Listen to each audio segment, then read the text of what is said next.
មន់ដុតកូកាស្បៃក្តោបមិនមែនជាម្ហូបថ្មីអីទេតែជាម្ហូបដែលអ្នកតែខ្ញុំអាសាធ្វើពេលដែលមានមន់ទាំងមូលអីអញ្ចឹងហើយថ្ងៃនេះខ្ញុំទិញបានមន់ពីរយកមកដុតហើយថតជូនបងប្អូនមើលតោះទៅមើលវិធីធ្វើទាំងអស់គ្នា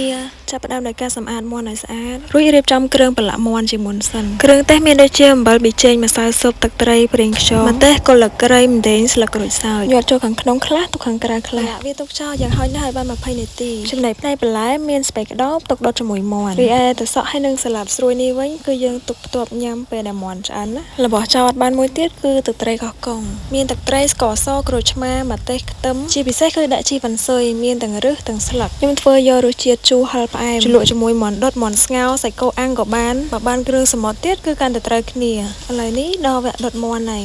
យើងចាក់ប្រេងឆារៀងច្រើនដែរហើយទ្រាប់បាតឆ្នាំងជាមួយកុលាគ្រៃនិងម្ទេសដើម្បីកុំឲ្យស្បែកមន់របស់យើងនឹងជាប់នឹងបាតឆ្នាំង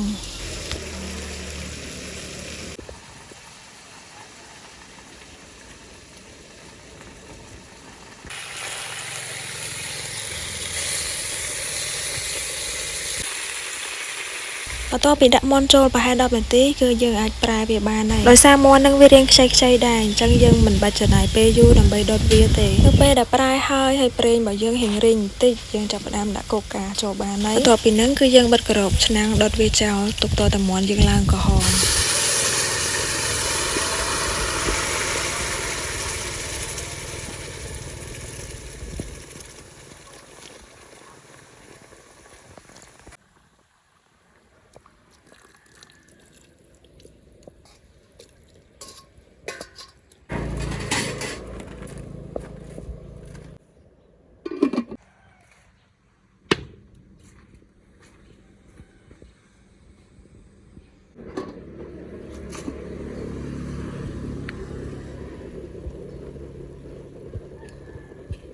ពេលដាក់កូកាចូលទៅមន់យើងឡើងពណ៌ស្អាតមែនតើហើយវាក៏ឆ្អិនហើយដែរអញ្ចឹងដល់ពេលយើងដាក់ស្ពៃក្តោបចូលហើយស្ពៃនេះខ្ញុំទិញពីក្តោបធំឡើង2គីឡូជាង